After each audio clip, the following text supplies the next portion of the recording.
I'm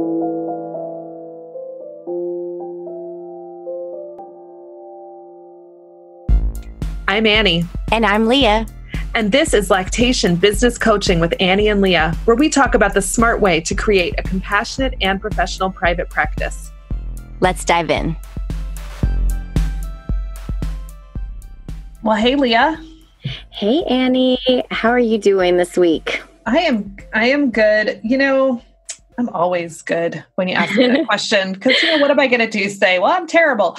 But I know, right? I have my ups and downs like anybody. I have my moments when I'm so tired and bad things that happen. But I do try to, it's not hard to get positive when we're recording these podcasts because of how much I love talking about this stuff and love talking about it with you. And especially today, because we are doing part 2 of our listener questions. And I just can tell you that having a hard week, but then opening up a spreadsheet and seeing survey results filled with people who are asking amazing questions out of their deep desire to be great lactation consultants. It's good medicine.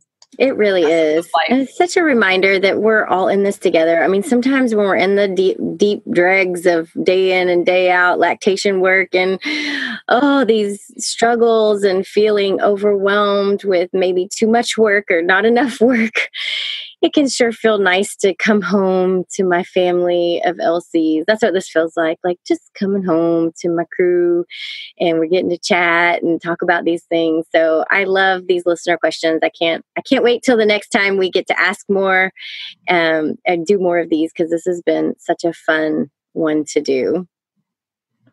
Definitely. Well, today's episode is sponsored by the IBCLC Private Practice Essential Toolkit with resources, trainings, and all kinds of goodies designed to make your lactation consultant private practice efficient, enjoyable, and sustainable. And we're giving you 10% off if you use code podcast at checkout, and you can go to paperlessibclc.com/toolkit to learn more. Awesome. And that is an essential. If you have a private practice, you need the toolkit. I use it all the time, refer back to it all the time. It's been such an amazing help for my business as well. So thank you, Annie, for creating that. And thank you for sponsoring today's podcast. Well, sure thing. So speaking of making your business strong, Leah, what's your marketing tip for us this week?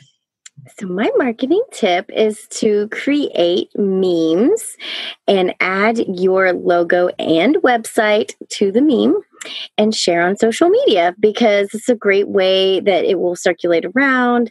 Certainly if you can do something more local based is great too, because you might get more local circulation. But no matter what, I think if it's something fun and catchy or a really neat fact. So I just literally crack open textbooks and start trying to find a fun fact. And then I can reference the textbook and stick my logo and my website on there. And there you go. You're off and rolling with a meme that hopefully will get shared widely. I love to share a good meme made by another lactation consultant. I have to say that is some content creation for me too. Is oh, look, Leah made this great meme. Now I've got something to share on my Instagram feed and everybody wins. And so definitely share the love, make your own memes, share other people's memes. And while you're on social media, check out our Facebook page for Lactation Business Coaching because we'll share your meme. We'll totally share your meme. We like to share anything that's going to help you with your business and also keep you up to date on local events that we're involved in. So we'd love to interact with you there and get to know you better. And speaking of getting to know all of you better, so we've got our listener questions part 2 today. Leah, what is our first listener question for this episode? What is in your home visit kit? and I assume they mean bag or kit, or what do you bring to home visits? And I think this one is so good. And I know we're only going to have just mine and yours, but I can't wait to hear people share comments or start threads about what are in the home visit kits, because I'm sure we all kind of have some different things in our tool bags. But so for me personally, I carry a small tote bag, guess, that has like a more solid bottom. So in the bottom of it, I have a couple of things. I have like a legal notepad in case I ever need to write down, or my computer were to give out or something. I have that. I actually have a paper chart, just like a full paper chart in case my iPad ever died. I have a stack of care plans in case the family would prefer us to handwrite a care plan. And then I have some pens and my box of gloves. I have a couple of handouts that are ones that I bought that you can't scan in and send out. So I have a couple of those. I have a paste bottle feeding one. I have a pacifier one and a bottle introduction one that I really love. So I keep those with me and we'll sometimes hand those out.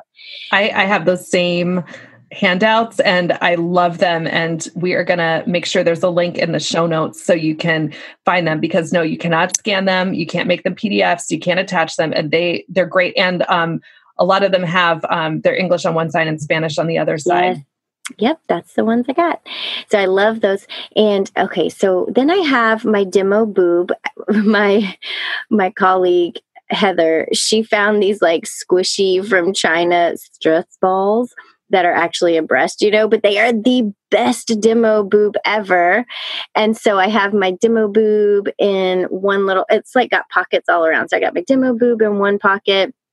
I carry a noggin stick and another little rattle if I'm working with older babies. That has come in so handy. I cannot tell you how much that works so well.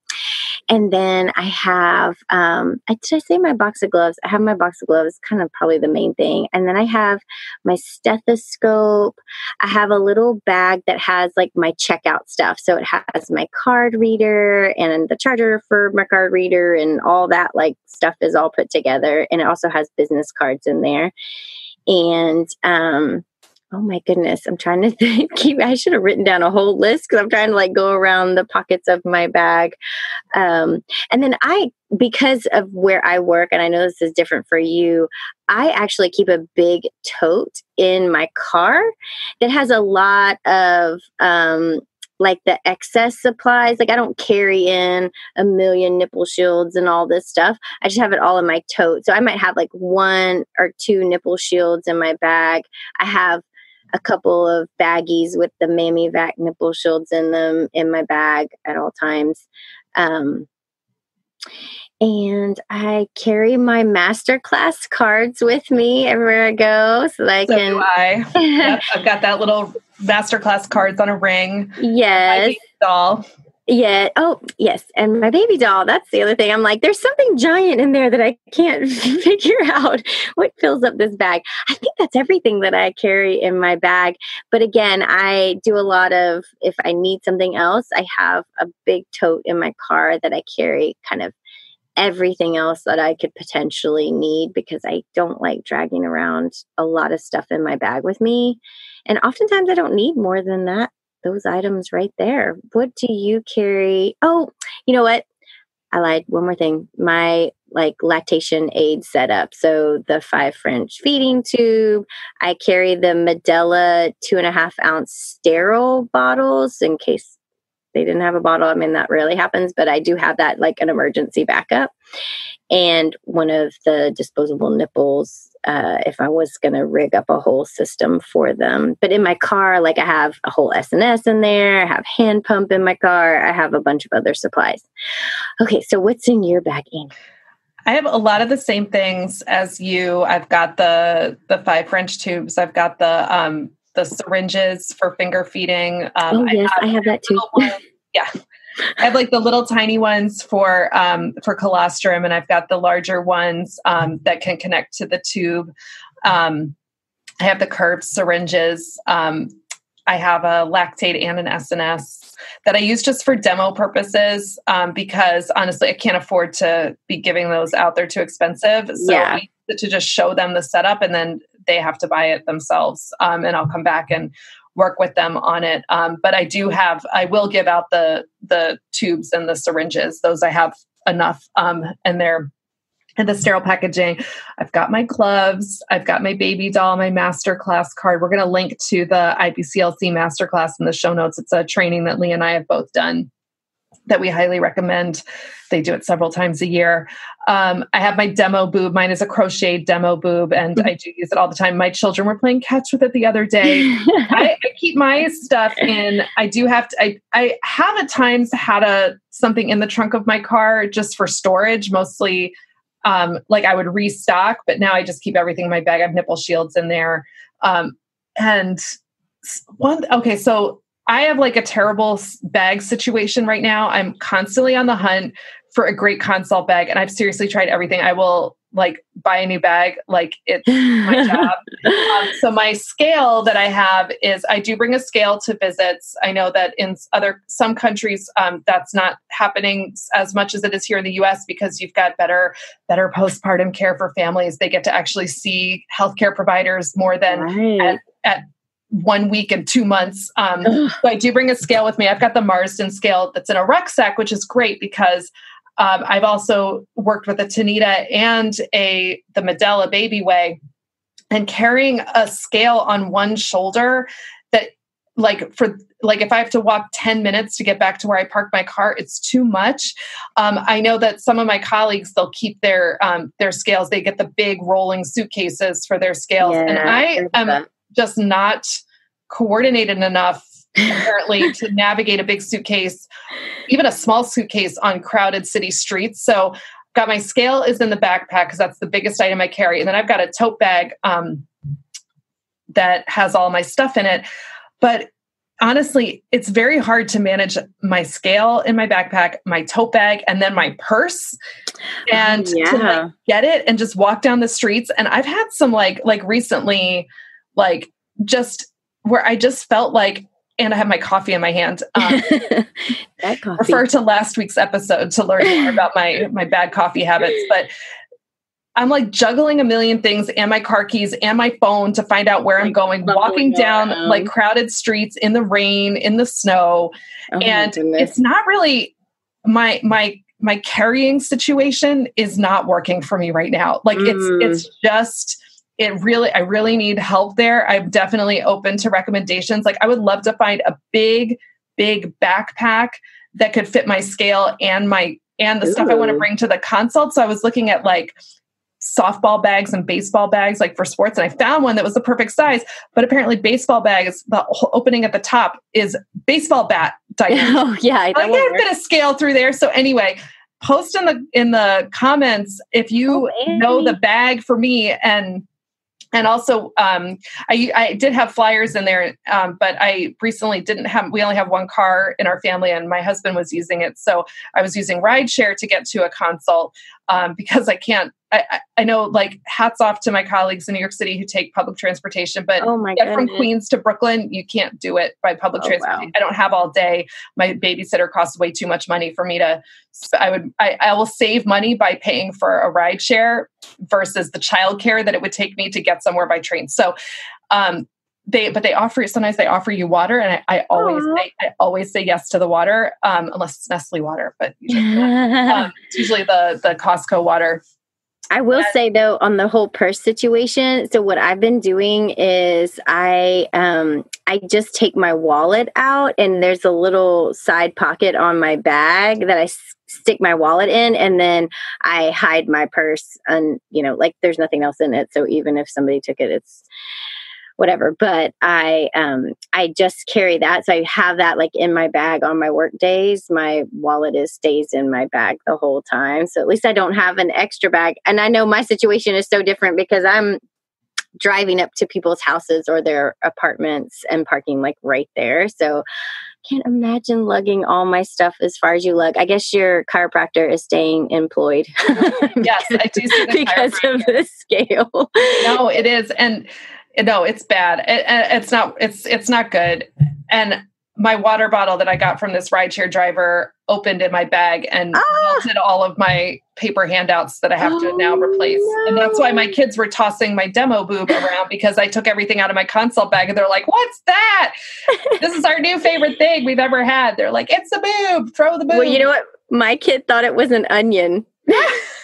It was a crocheted boob, and I had it sitting on my counter. But we have a bunch of this was a couple years ago. We had a bunch of pretend food, and some of it was crocheted and some of it was.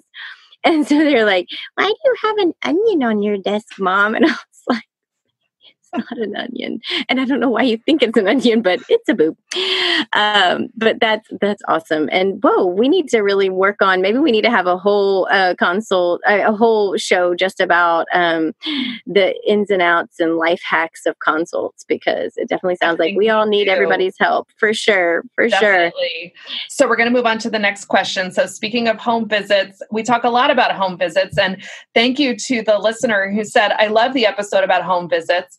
After doing home visits for a number of years, I could totally relate to so many of those little nuances." Thank you. We've gotten that feedback from a lot of people, and it's just so nice to be like, I do it the same way. And, I know. And then I feel like I'm not just making this up. I'm doing something real. Right.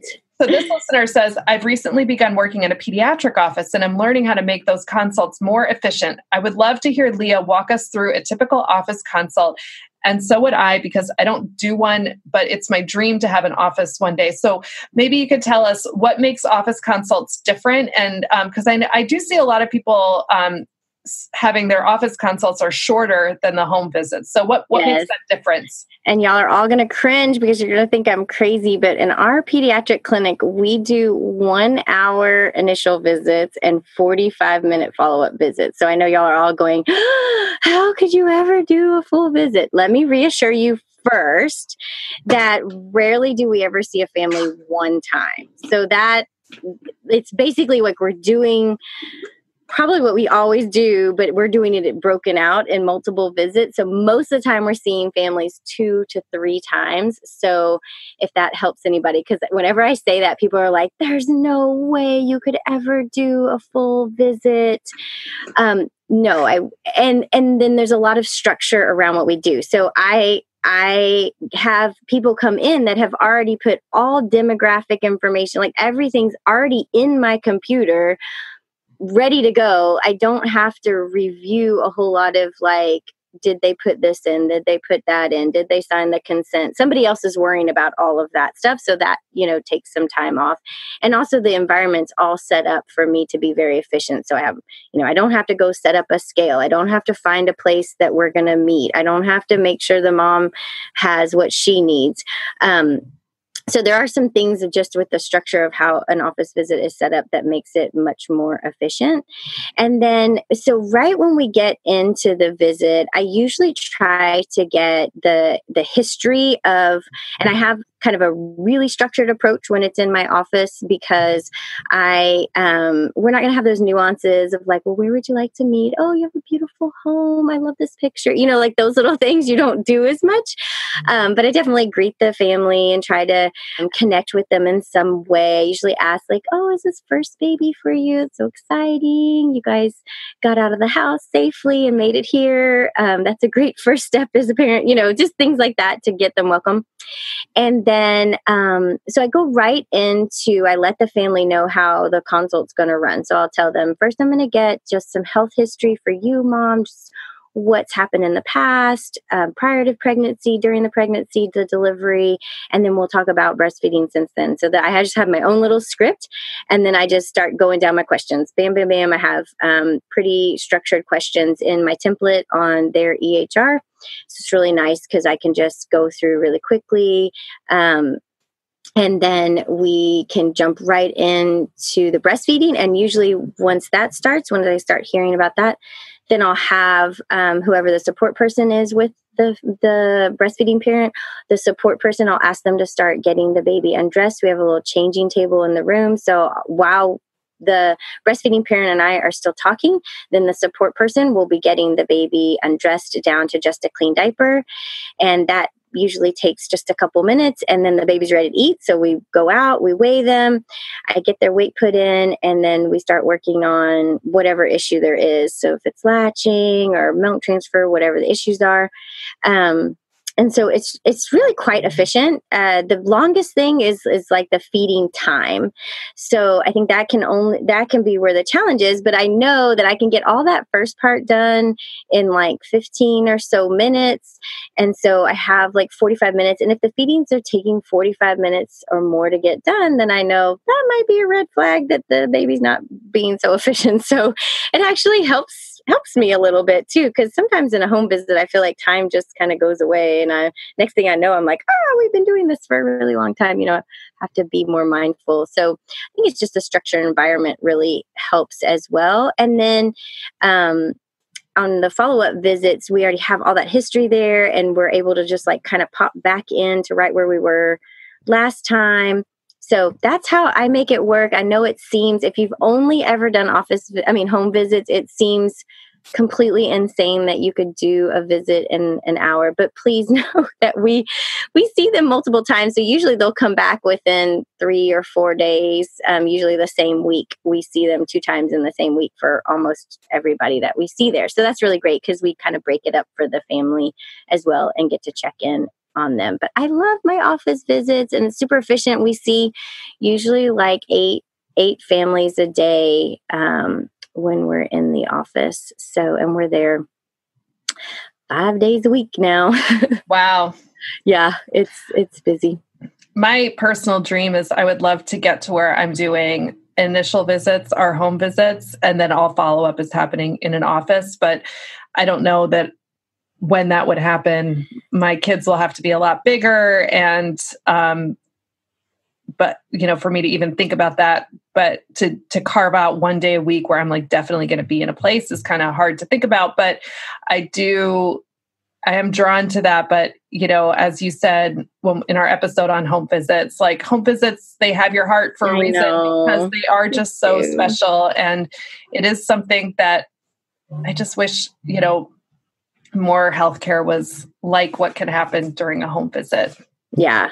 And it's just so, they're so different to me. Like the way I am in a home visit, I feel like is almost different, because just the efficiency aspects of the office visit, everything's a bit more fast paced. So I think I'm drawn to both of them, but definitely the home visits are like more chill and relaxed. It's just a nice environment. Yeah. But I encourage anybody who's doing office visits and has more insight on how they help it to run efficiently, definitely share with us. We'd love to hear from others. This is just one aspect of it all. So please share with us. Well, we have one more question that we're going to answer today, and that is an unresolved question from the Imposter Syndrome podcast. So if you didn't listen to that podcast or don't know what the heck we're talking about when we say imposter syndrome, please refer back to that podcast because it was a really great one as well. But the question is, as a newer IBCLC, how do you deal with the fact that you let your clients down because you don't know as much as experienced IBCLCs? I'm still learning. If I knew more, I could serve them better. And I think this is such an important question because I feel like we probably all feel like this, even though you're saying like, oh, I'm new and this is why I'm feeling like that. I have this thought all the time that there is probably some LC out there that would have the magic booby fairy wand and like ding all these issues away. And I just don't know how to tap into the magic booby fairy wand and I'm not using it. So I just think it's so important for us to all acknowledge that you are not alone. And even us that have been doing this, I've been working with moms and babies for like 15 years. And I still feel like there's more I could know. I don't know everything. Annie, how do you feel about this? I'm sure you're with me on this one. I mean, there are definitely times where I'm like, I just don't know as much about this as I need to, or find yourself facing a situation where you're like, oh my gosh, I've never had this before. And I have to look it up. And that's really stressful. And, I think that just to kind of address the heart of the question is that, you're worried that you're going to let your clients down, and you're feeling like your lack of experience or knowledge is going to hurt your clients. And, I think that is an important, that's good that you're worried about that. I think we all should be worried about that. I think because Absolutely. We're aiming to provide the best possible care for our clients. So I don't think any good clinician is out there saying, oh, I know everything. I can do everything. I know everything. That should not be coming out of your mouth. So as good clinicians, we should be asking questions. We should be seeking out support. We should be looking things up. And if there are areas where you feel like you need to learn more, then learn more. And what you're not going to do is you're not going to reach out to the most experienced IBCLC and say, "Hey, can I pick your brain?" You're not going to do that. You're going to offer to pay for the training that you need, because the people who have the skills that you want to acquire earn those and value their time, and ask them what compensation they want for teaching you what they know and helping you on your journey to becoming a better lactation consultant. Absolutely. And I think it's important that we remember that the world of lactation is always changing. We're always learning, and we all should be questioning, like, is there more I could learn about this aspect or that aspect? If you're feeling a lot of imposter syndrome around something, like, let that be a guide for you to, like, well, maybe I want to feel more confident in this area where I'm not feeling like an imposter. Okay, let me go look at what classes I could take about that, or what I could learn about that. So I think this is a really good question. And we're all started somewhere. We all started in the beginning and had to learn and grow. So having resources too, you might connect with maybe an ongoing mentor that you have some arrangement with how you're going to compensate them for their time. But as you're starting out, that's a great way to just have like a dial in when you're having a hard case, and this person has agreed to kind of mentor you as you're starting out. And then those of us that have been around a long time, this is a great way to support those newer LCs coming in and doing this hard work that we're doing, is to offer some mentorship. It doesn't have to be on the phone with them every day, but when they run across maybe some harder cases, that you're saying to them, I'm available, and this would be my fee to talk to you for X amount of minutes or whatever. And I think this can be a really great way that we can help other newer LCs acquire good skills, because we know just taking the test does not give you the book knowledge. Like, you really have to have all these, like, in the trenches kind of learning that happens. And it's great when you can do that in an environment that's supported by mentors. And if you're in an area where there are other lactation consultants, this is a great place for your local USLCA chapter to do some work and have some in-person meetups, and invite another kind of care provider to come in and talk to you about what they do or what they have to offer, and network with your other lactation consultants and learn together with them, and building those relationships locally. And if you are in an area where you don't have local colleagues, then finding ways to build that virtual community, that safe place where you can explore clinical ideas and grow together with other people. So I definitely think you can't do this on your own. You need other people, and other people need you. Absolutely. That is a great way to put it, Annie. So as we wrap up today, Annie, I know that you have a wonderful tech tip that we need from you. So let us know what you got.